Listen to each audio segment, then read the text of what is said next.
Hello everybody and welcome back to my channel. I have a really exciting instrument for you today. Yeah, I'm really excited about this. Once again, I am probably going to say it wrong. This is a Chinese instrument called the Xun, and that's actually spelled X-U-N. And this is a really cool instrument. It's a lot like an ocarina in that it is a vessel flute. It's basically just, it looks like a little vase. So it's got this sound chamber.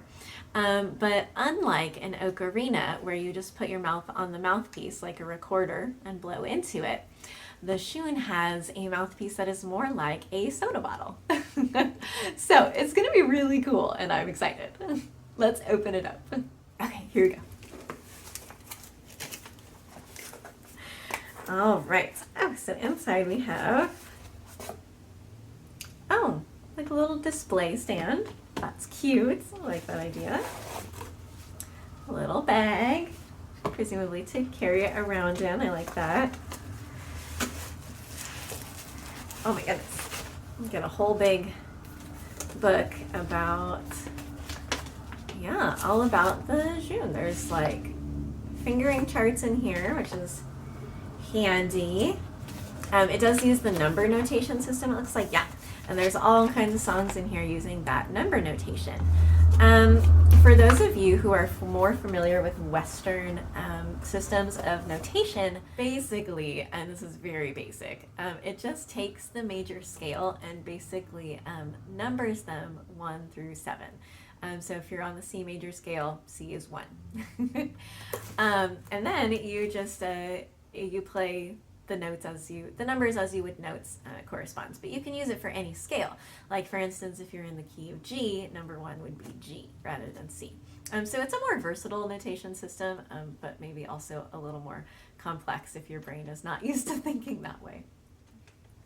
Okay, here is the Xun itself, and it looks like it's in its own little box, which is awesome. I definitely ordered ocarinas before that did not survive the trip, so I'm glad it has its own box. Okay, here we go. Let's pull this out of here super carefully. Oh, it's so cute. It's like a little egg. Oh my goodness. Look at how adorable that is. Oh my goodness. Okay, so this is really neat. It's tiny. You've got 3 holes on each side and then 2 thumb holes in the back. Very cool. And this carving is really, really gorgeous. I love that. And the sound hole up here that you're expected to blow across is tiny. That might create some difficulty. We'll see how this goes. Okay, so here's some considerations about the Xun. This is a really cool instrument. It sounds just really amazing. But it is important to consider the fact that it only has a range of about an octave. And the instruction manual only comes with 1 chromatic fingering. Honestly, with these kinds of instruments, it's not difficult to figure out how to like half cover a hole or how to move a finger around so that you can get some chromatic sounds out of it. That's usually not too difficult. But it's not spelled out for you, which certainly makes it more difficult if you're just wanting to use it occasionally. So that's definitely a consideration. But if you just want it to basically make like some atmospheric sounds, I think this is fantastic. Again, it does have that limited range, but if you're not trying to play like entire Disney songs by yourself or something like that, I think you can get some really, really cool uses out of this.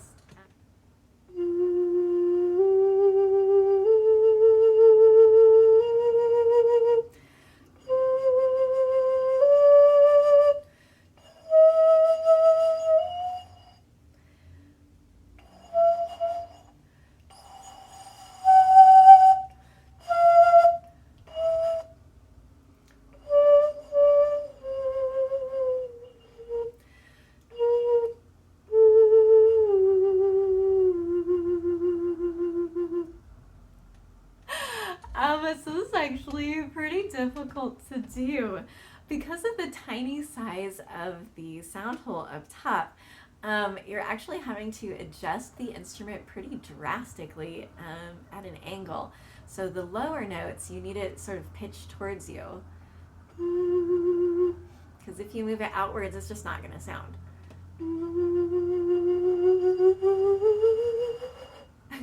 It actually changes the pitch very dramatically, even though I'm not moving my fingers at all.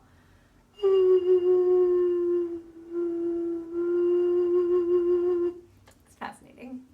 And on the higher notes, you need it tilted much farther away from you. So we're going to go ahead and try for this one.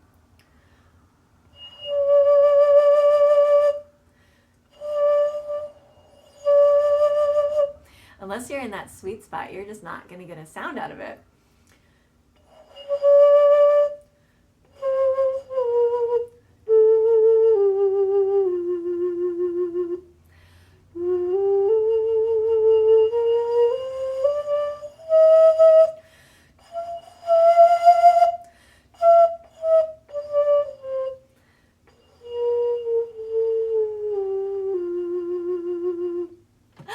It's hard because I'm adjusting as I would on the flute. You do have to do this on all kinds of flutes, but the adjustment on flutes that I'm used to is much smaller than what feels like a really drastic angling of the shun.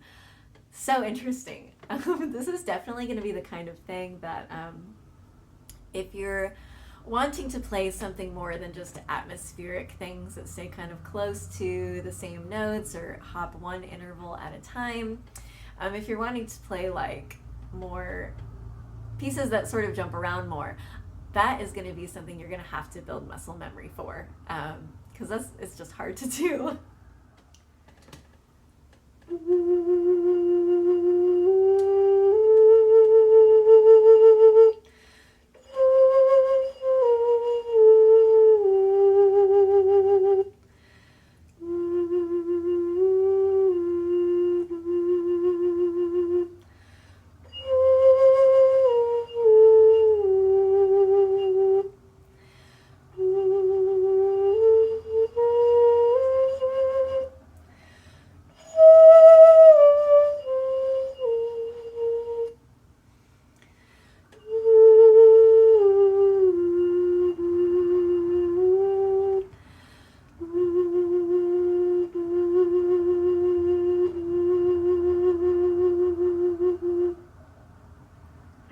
So one of the reasons that I believe the shun is so interesting to work with and learn about is that this instrument is over 7,000 years old. Nothing besides maybe like simple percussion instruments compares to 7,000 years of history with this same instrument. They were originally made out of stone or bone. They were older than working with clay, which to me is just unbelievable. For most of their lifespan, though, they have been made out of clay, although you can make them out of bamboo and things like that. A really interesting story that I read, and I'm not sure if this is accurate, but a story that I read. This says that this instrument actually dates back to ancient Chinese hunters because they would tie these stone balls to the end of their sticks to sort of make it easier to throw them or balance them. I don't know much about hunting or aerodynamics or any of that sort of thing, but supposedly they did this. And when thrown, they would make a cool sound. So people basically started blowing into them to produce this same sort of interesting sound. And that's how the shun came about. I think it's the coolest thing.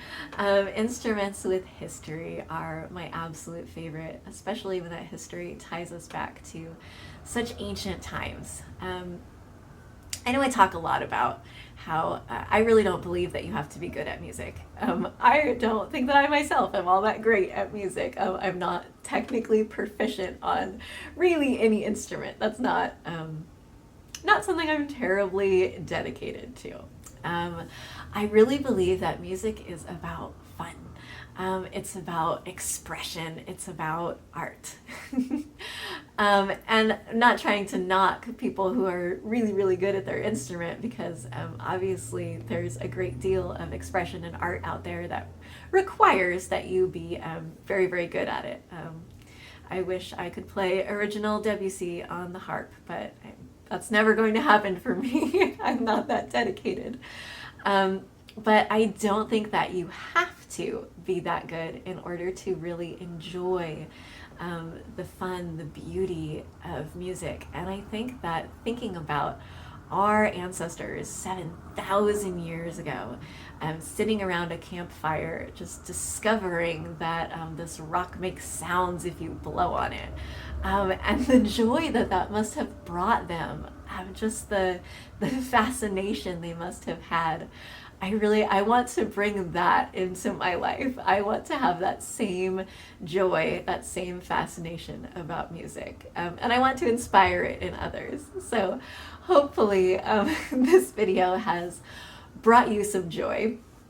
And if you would like to pick up a shun for yourself and pretend that you are an ancient Chinese hunter sitting around a fire discovering music for the very first time, you can grab one on Amazon.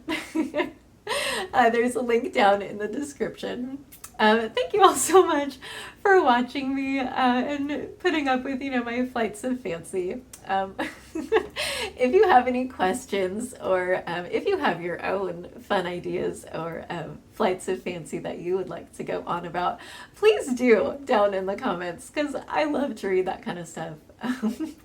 Thank you all so much for watching and for all of your support. I hope you have an absolutely wonderful day. Thank you all so much for watching. If you would like to subscribe to my channel, go ahead and click on that subscription button right up there. Otherwise, if you would like to join my Patreon or buy me a coffee, the links to those are down in the description. I hope you have an absolutely wonderful day.